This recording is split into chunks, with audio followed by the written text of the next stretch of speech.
Hola, buenas tardes, ¿cómo les va? Muy bien, me alegro. No me tengo que tentar porque yo me siento rápido de risa y me freno. Bueno, para comenzar la reunión vamos siempre a orar. Cada uno va a poner ante Dios su necesidad, su petición. Así todos juntos hacemos fuerza para que eso sea escuchado por Dios, ¿sí? Recordemos siempre que estamos en este mes haciendo la oración a las 10 de la noche, así que vamos anticipando esa oración, haciéndolas todos juntos.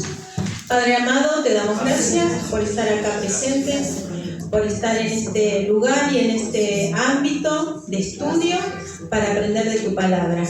Te pedimos que abras la mente, abras nuestro corazón, para que toda la palabra que aprendamos, que haya revelación, sea para nuestra vida y para los demás. Ese es el propósito, llevar la palabra a los demás y hacer presente tu carácter en cada uno de los lugares donde estemos.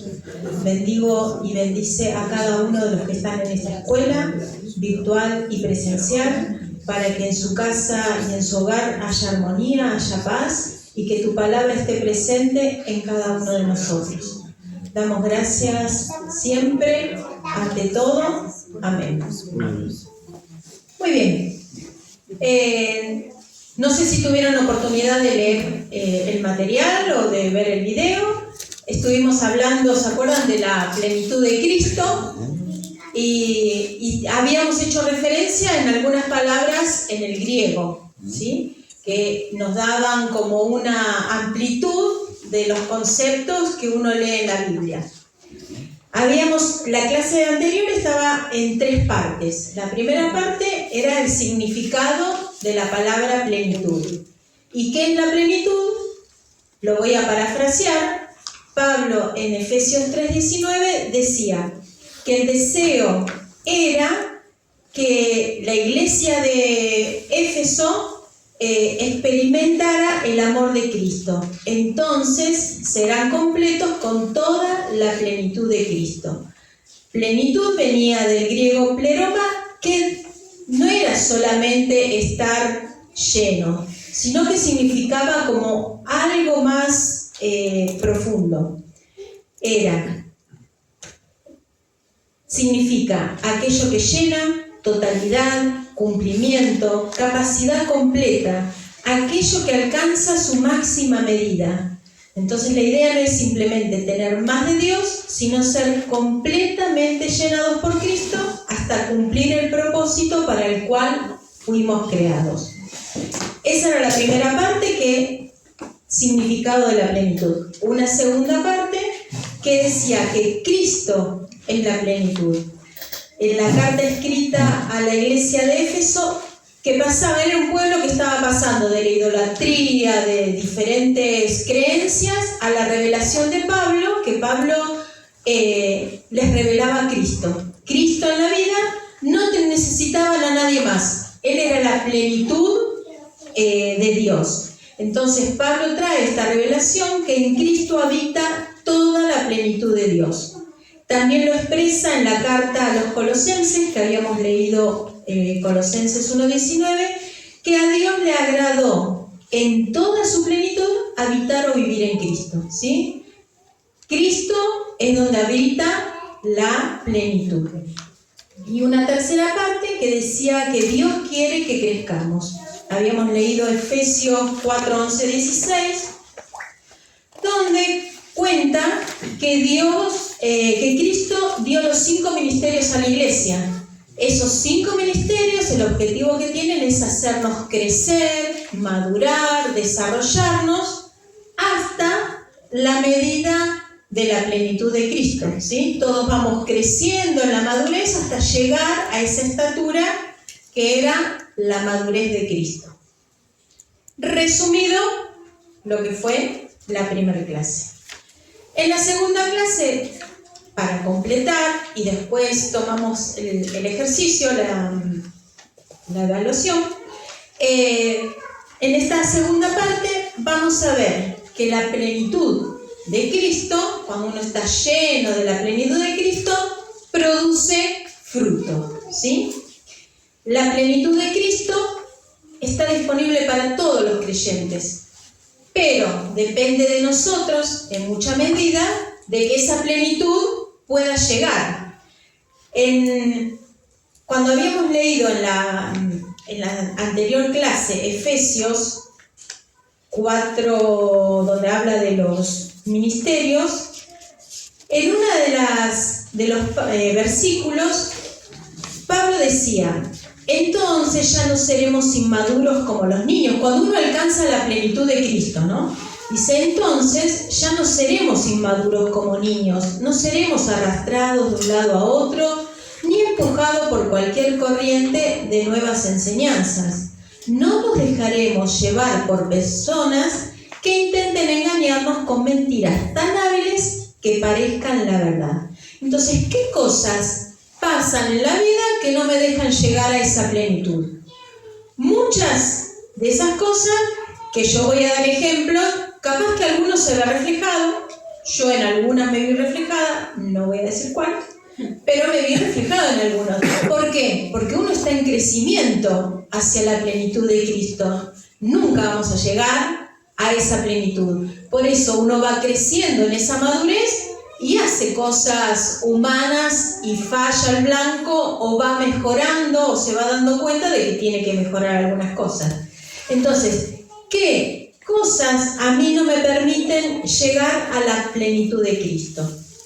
La inmadurez, ¿sí? Individualismo, falta de renovación de la mente, desobediencia y permanecer como niños espirituales. Acá, cuando yo digo inmadurez, voy a dar ejemplos. Ejemplo. Se ofende a alguien fácilmente y deja de congregar porque no lo saluda un hermano o porque no lo saluda el pastor. Eso es una muestra de inmadurez, ¿sí? Capaz que no lo vio, capaz que estaba ocupado. Eso es un ejemplo. Que ante un problema, antes de ir a buscar ayuda a Dios, voy y se lo cuento a alguien a ver qué me dice fulano, mengano, cuando sabemos que primero las cosas se las entregamos a Dios. Y poner o echar la culpa no, por la culpa de él yo no pude hacer esto. No, por la culpa del otro, no asumir nuestra responsabilidad, que muchas veces fallamos y es nuestra responsabilidad, no es la responsabilidad de otro. Las decisiones de uno son de uno, ¿sí? Cuando habla de individualismo, habíamos leído en la anterior clase que la plenitud no es para uno solo. La plenitud es cuando está el cuerpo unido, ¿sí? Entonces, el individualismo, eso es una falla o es algo por lo que no llegamos a la plenitud. Porque somos un cuerpo. Ejemplos. Cuando dicen, no, yo amo a Dios, respeto a Dios, yo leo la Biblia, pero no, a la iglesia no quiero ir. O solo viene a la iglesia o a la casa de fe cuando necesita algo, ¿sí? Necesito trabajo, voy, así me oran, así Dios se acuerda de mí, y cuando consigo trabajo no vengo más. O porque, justo hoy van a hacer una cena, entonces voy a la iglesia, me acerco a la iglesia cuando me conviene. Eso es un ejemplo de individualismo. Cuando no aceptan corrección, ¿sí? Cuando el padre de la casa o un líder o un hermano hace una sugerencia y se ofenden. Eso es parte del individualismo y de la inmadurez. Y cuando no se usan los dones para beneficiar a otro. Dios nos dio dones y cuando estamos en una casa de fe, en una familia, esos dones pueden beneficiar o bendecir a otro. Esos son ejemplos. Después, falta de renovación de la mente. Sabemos que Dios nos habla, o en diferentes épocas habló de diferentes maneras, ¿sí? En el Antiguo Testamento hablaba por los profetas, ahora habla por medio de padres e hijos, en una casa de fe con un padre espiritual. Entonces, renovar la mente quiere decir que yo no tengo que esperar a ver la nubecita como era en el desierto, a ver a dónde me lleva esa nube. Yo tengo que estar atento a la estación que estamos viviendo, al Padre Espiritual, a la casa de fe. que esa es la manera que ahora se comunica Dios. Otro ejemplo,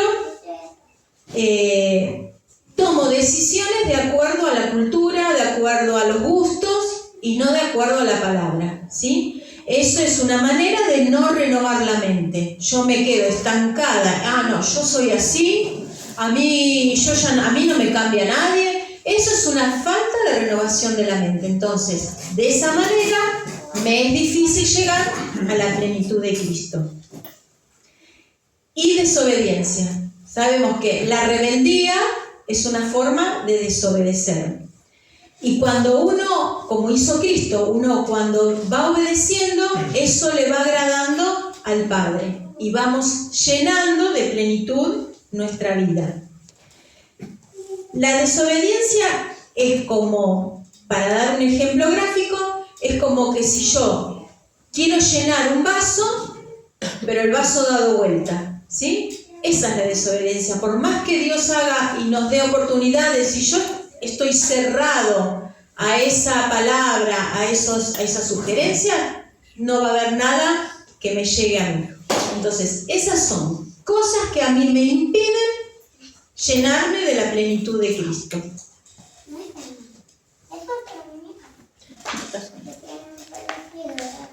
Perdí la punta. Bien. Y cuando yo estoy lleno de la plenitud de Cristo, indefectiblemente hay fruto, ¿sí? Vamos a pensar, cuando voy al patio y veo la planta que está verde, que está con hojas, yo sé que esa planta, ¿qué va a dar? En algún momento del año va a dar un fruto, va a dar una flor. ¿Por qué? Porque está alimentada, porque está bien regada, porque tiene los sustratos que necesita.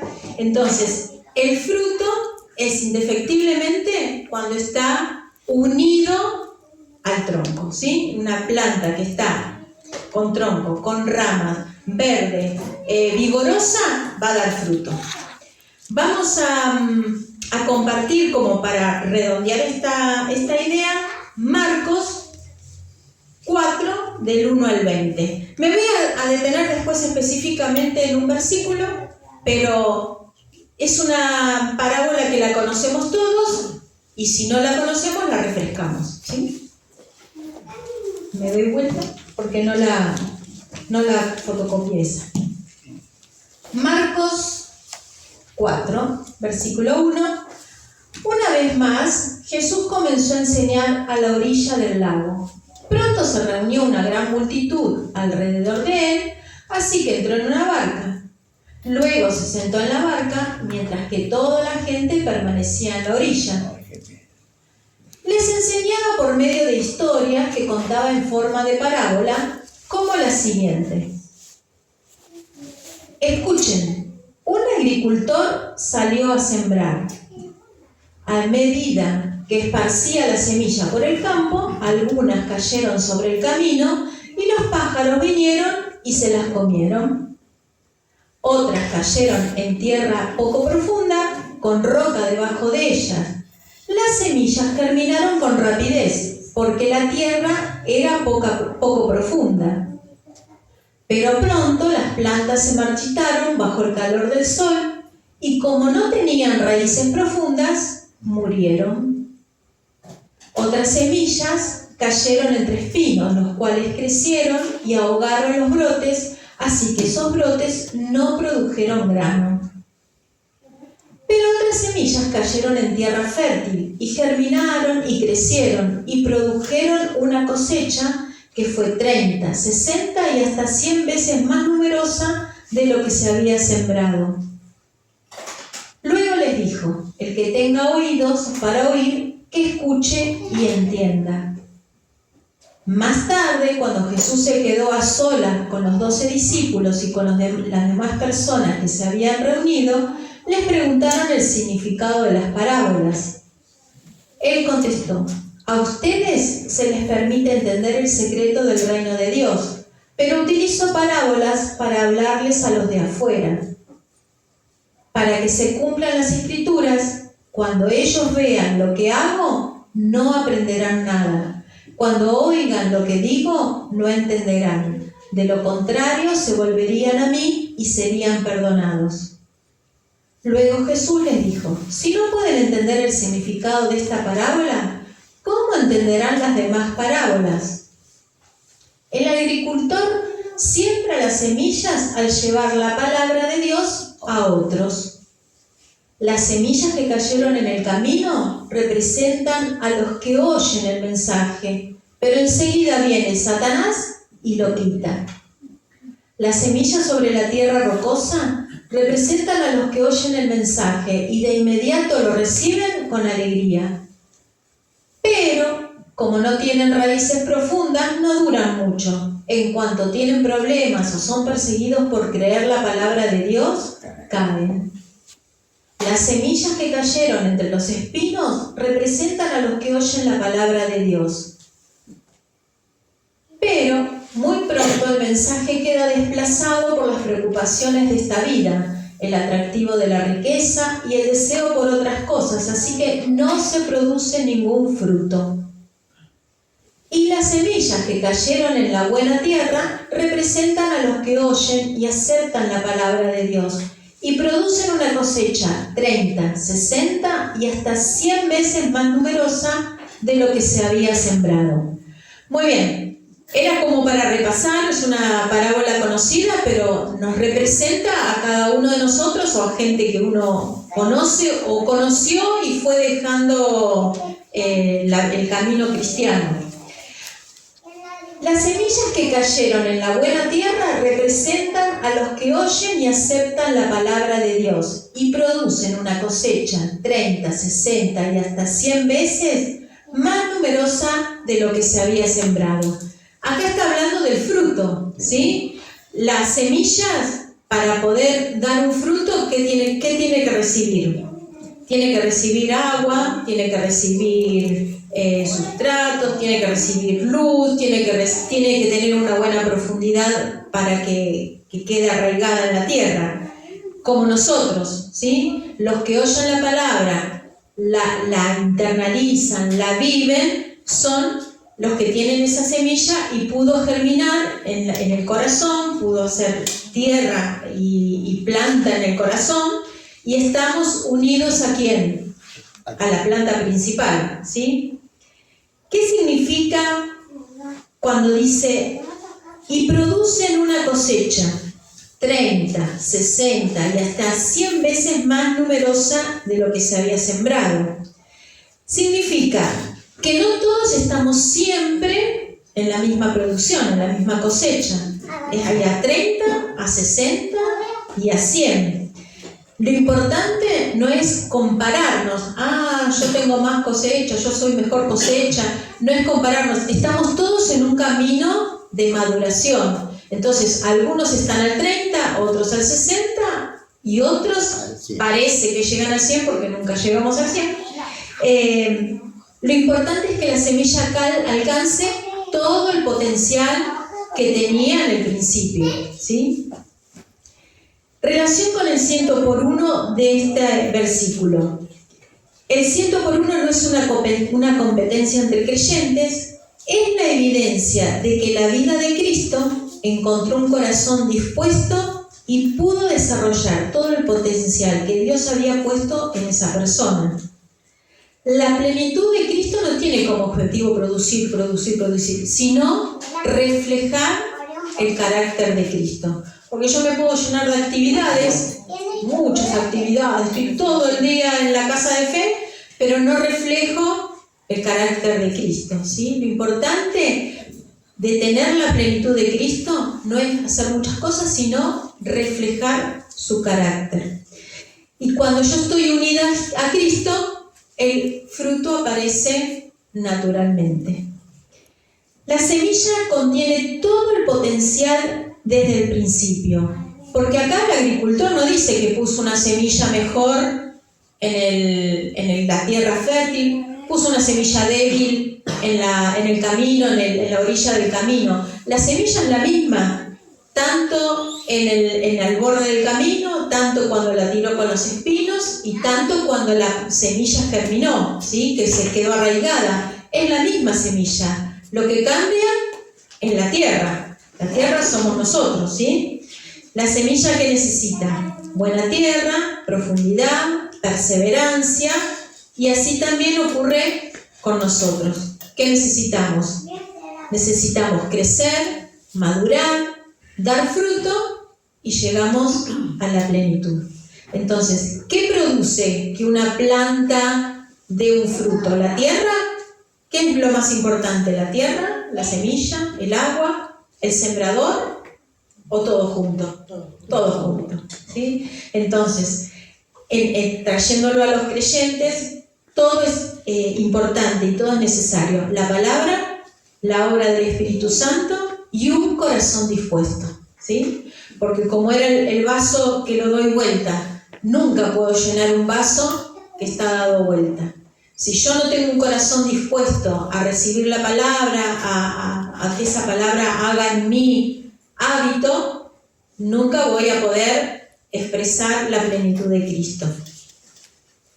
Vamos a compartir Juan 15, del 1 al 8. También es una lectura conocida, pero siempre uno puede traer revelación o puede entender algo diferente cada vez que lo lee. Siempre aprendí que siempre hay que leer las lecturas como si nunca las hubiera leído antes. Entonces, de esa manera, yo ya estoy con la mente abierta a entender algo nuevo. Yo soy la vid verdadera y mi Padre es el labrador. Él corta de mí toda rama que no produce fruto y poda las ramas que sí dan fruto para que den aún más. Ustedes ya han sido podados y purificados por el amor que les di. Permanezcan en mí y yo permaneceré en ustedes. Pues una rama no puede producir fruto si la cortan de la vid. Y ustedes tampoco pueden ser fructíferos a menos que permanezcan en mí. Ciertamente, yo soy la vid, ustedes son las ramas. Los que permanecen en mí y yo en ellos producirán mucho fruto, porque separados de mí no pueden hacer nada. El que no permanece en mí es desechado como una rama inútil y se seca. Todas esas ramas se juntan en un montón para quemarlas en el fuego. Si ustedes permanecen en mí y mis palabras permanecen en ustedes, pueden pedir lo que quieran y les será concedido. Cuando producen mucho fruto, demuestran que son mis verdaderos discípulos y eso le da mucha gloria a mi Padre. ¿Cuál es el mensaje principal? Que hay que permanecer unido a Cristo para dar fruto. Acá no está diciendo, hagan mucha fuerza, esfuércense mucho para producir fruto. Dice que si uno permanece en Él, indefectiblemente va a haber fruto. Y después dice, el que permanece en mí lleva mucho fruto. Acá aparece una diferencia muy importante. No producimos fruto por obligación, lo producimos por estar unidos a Cristo. Vamos a... En la clase pasada habíamos leído Colosenses 2, 9, 10. Vamos a relacionar el fruto con Colosenses 2, 9, 10. Habíamos leído el martes pasado. Pues en Cristo habita toda la plenitud de Dios en un cuerpo humano, de modo que ustedes también están completos mediante la unión con Cristo, quien es la cabeza de todo gobernante y toda autoridad. Acá nuevamente nos están diciendo que el fruto o la plenitud se logra mediante la unión con Cristo. Y en el versículo también anterior de Juan, cuando uno está unido a Cristo, produce fruto. O sea, cuando estoy unido a Cristo, produzco fruto. Cuando estoy unido a Cristo, tengo plenitud de Él. Entonces, la plenitud comienza a producir fruto. Es natural. Estoy unida a Él, tengo fruto. Estoy unida a Él, tengo plenitud. ¿sí? ¿Qué fruto es el que voy a dar? No solamente conversiones, no solamente milagros, no solamente un ministerio, sino los frutos del Espíritu.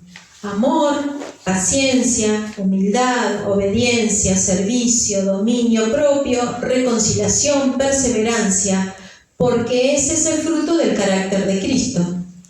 La plenitud nunca termina en nosotros, siempre se transforma en fruto para bendecir a otros, porque la plenitud se encuentra en el cuerpo, ¿sí? Solita en mi casa no lo voy a encontrar, siempre se encuentra cuando estoy en el cuerpo.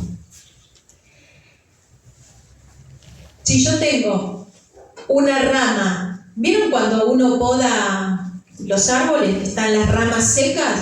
¿Qué se hace con las ramas secas? Se queman, se sacan.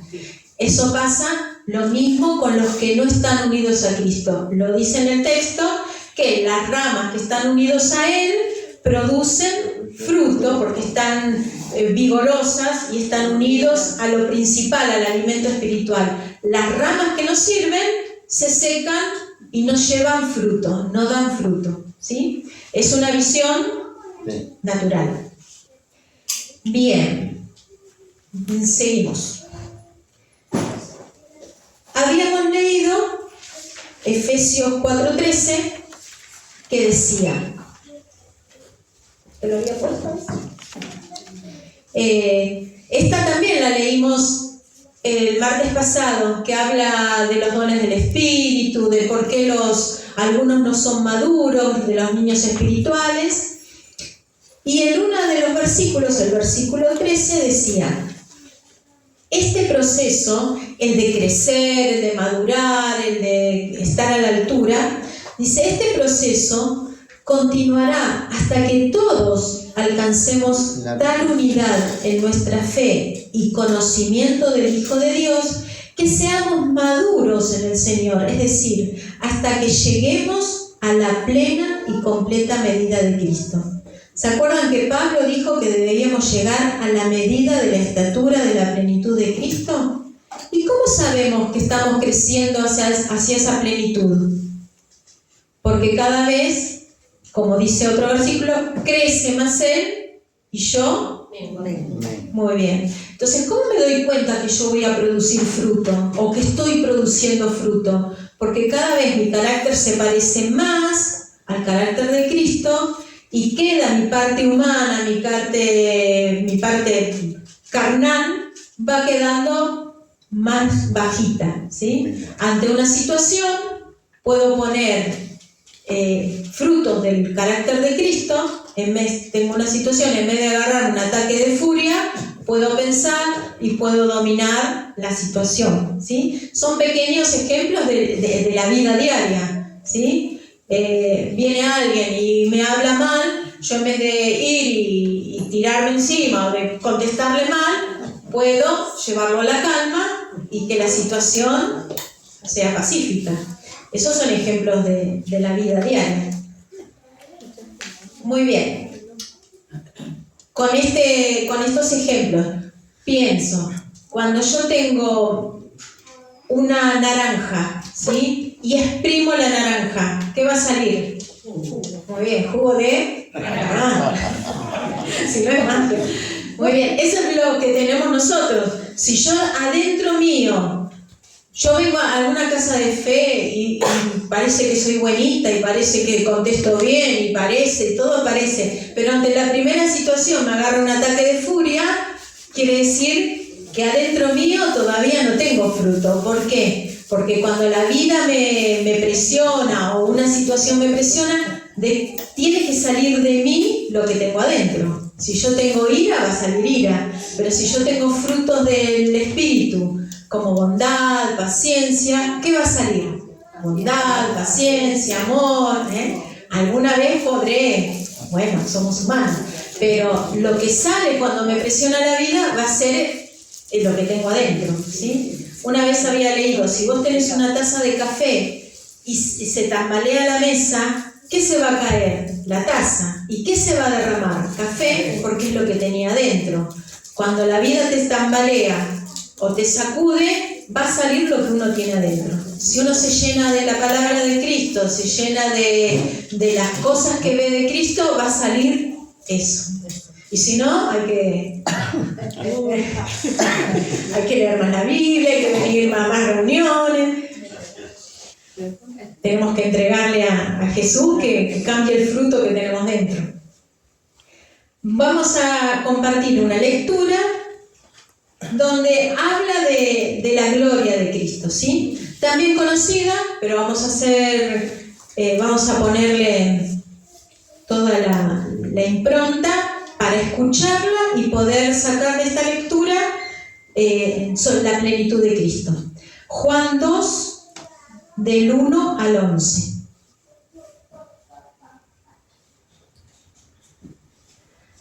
Al día siguiente se celebró una boda en la aldea de Caná de Galilea. La madre de Jesús estaba presente y también fueron invitados a la fiesta, Jesús y sus discípulos. Durante la celebración se acabó el vino. Entonces la madre de Jesús le dijo: se quedaron sin vino. Apreciada mujer, ese no es nuestro problema, respondió Jesús. Todavía no ha llegado mi momento. Sin embargo, su madre le dijo a los sirvientes: hagan lo que él les diga. Cerca de allí había 6 tinajas de piedra que se usaban para el lavado ceremonial de los judíos. Cada tinaja tenía una capacidad de entre 70 y 75 a 113 litros.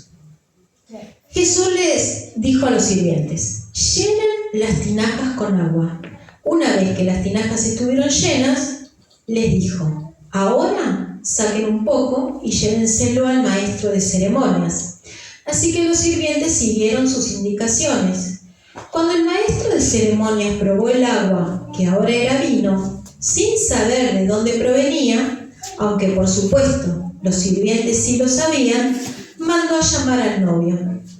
Un anfitrión siempre sirve el mejor vino primero, le dijo, y una vez que todos han bebido bastante, comienza a ofrecer el vino más barato, pero tú has guardado el mejor vino hasta ahora. Esta señal milagrosa en Caná de Galilea marcó la primera vez que Jesús reveló su gloria, y sus discípulos creyeron en él. Bien, acá tenemos unas tinajas que estaban destinadas a una ceremonia, estaban destinadas a un ritual, y Jesús transformó el propósito de esas tinajas, ¿sí?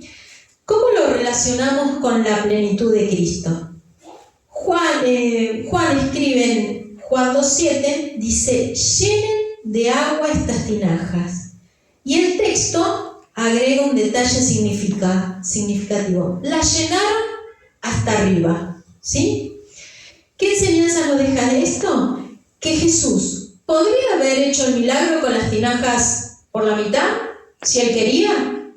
Sí, pero él dijo algo: llenen las tinajas hasta arriba. O sea que el primer paso era la obediencia. Porque si no, él podría haber hecho el milagro de la manera que quería. Pero pidió que fueran llenadas completamente. No porque él necesitara más agua para hacer el milagro, sino porque los siervos debían responder con una obediencia completa. El milagro fue obra de Jesús. La obediencia fue responsabilidad de los siervos, ¿sí? El primer paso fue la obediencia. Él dijo: llenen las tinajas completamente. Ellos lo hicieron y él produjo el milagro. No necesariamente tenía que estar hasta arriba. Él lo podría haber hecho de la manera que hubiera querido, porque era Jesús. Pero sí necesitó que los demás obedezcan, ¿sí? En nuestra vida, ¿Jesús puede llenarnos a nosotros de plenitud? Sí, pero tengo que obedecer, tengo que ser obediente, ¿sí? A la palabra y a estar unido a Cristo. Dios es quien produce la transformación. pero nos llama a ofrecerle una vida completamente disponible. Las tinajas llenas no produjeron el vino, fue Jesús. Pero Jesús eligió obrar sobre unas tinajas que habían sido llenas conforme a su palabra. Esto nos conecta muy bien con otras lecturas que tuvimos. Efesios, cuando habíamos leído que ser llenos de toda la plenitud de Dios, que Dios tiene toda la plenitud. Y con Juan 15, que permanecer en Cristo nos da fruto, ¿sí? Cuando me lleno de la vida de Cristo, doy fruto. ¿Qué significa hoy llenar esas tinajas? ¿Sí? ¿Cómo llevamos esa parábola, esa historia de la boda de Caná? ¿Cómo lo traemos a nuestra vida? ¿Cómo llenamos esas tinajas hoy? Llenar nuestra mente con la palabra, llenar nuestro corazón de obediencia, permanecer en Cristo cada día, no ofrecerle a Dios una entrega parcial. Me conviene ir a la iglesia hoy porque tengo que pedir por esto, entonces voy a la iglesia, entonces ahí me acuerdo y le hablo a Dios, sino que sea total, ¿sí? No estamos diciendo que Dios nos ama más si hacemos más cosas. Decimos que Dios nos ama por lo que tenemos dentro y por lo que reflejamos de Él, ¿sí? Las tinajas eran de piedra y estaban destinados a los ritos de la purificación de los judíos. Pero Jesús toma recipientes asociados con ese ritual y los convierte en el escenario de su primer signo. Cambió el propósito en ese momento de lo que estaban destinadas las tinajas. Cristo no solo llena recipientes vacíos, transforma el propósito de nuestra vida. Lo que antes estaba marcado por un ritual, ahora se convierte en un testimonio de su gloria. Las tinajas fueron llenadas hasta el borde, pero el verdadero milagro no fue que estuvieran llenas de agua. El verdadero milagro fue que en manos de Jesús, aquello que estaba completamente dispuesto fue transformado. Así también la plenitud de Cristo no consiste simplemente en llenarnos de conocimiento, sino permitir que Él transforme nuestra vida para que produzca el fruto de su carácter. Con referencia a este texto, la plenitud requiere vasos, vasijas disponibles. El milagro no comenzó con el vino, sino con las tinajas vacías, cuando las tinajas estaban dispuestas a ser llenas con el agua para transformarlas en vino. La plenitud de Cristo no depende de nuestra capacidad, sino de nuestra disposición, ¿sí? Para que llegue la plenitud de Cristo a nuestra vida, primero tengo que estar disponible, tengo que tener un corazón que responde. Y acá es donde se unen las enseñanzas, ¿sí? Para llenarme de la plenitud de Cristo, tengo que tener un corazón obediente. ¿Se acuerdan? Un corazón que responda. Y una vez que tengo un corazón que responda, me lleno de Cristo, tengo el propósito que era gobernar, el mandato apostólico, ¿sí? Entonces, todo tiene como centro Jesús, pero todas las enseñanzas y las doctrinas me llevan a entender y saber cuál es el propósito que Dios quiere para nuestra vida. En esta historia, la obediencia era llenar las tinajas. Jesús transformó el contenido, pero no cambió las tinajas, cambió lo interior. El exterior siguió siendo lo mismo, pero sí cambió el interior. Si lo transformamos en nuestra vida, cuando nos cambia el interior es una nueva creación, ¿sí? Entonces también ahí asocio, nueva creación quiere decir que yo cambié por dentro. Cuando cambio por dentro y me lleno de Jesús, voy a tener plenitud y voy a dar fruto. El milagro benefició toda la fiesta, porque tomaron todos vino. Lo mismo pasa cuando yo lleno de plenitud de Cristo mi vida, se benefician mis hermanos, ¿sí? Porque esa plenitud, ¿se acuerdan del vaso que derramaba de agua? Ese agua que derrama es para los demás, ¿sí? Es bendición para los demás.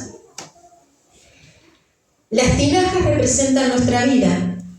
Vacías solo muestran nuestra capacidad, pero llenas de Cristo revelan su plenitud. Él, Cristo, no vino a remendar nuestra vida, sino a llenarlas hasta rebosar para bendecir a otros. Es así como uno en una casa de fe se llena de Cristo para bendecir a mi hermano y para mostrar afuera cómo es el carácter de Cristo. ¿Sí? Muy bien, hasta acá llegó la enseñanza.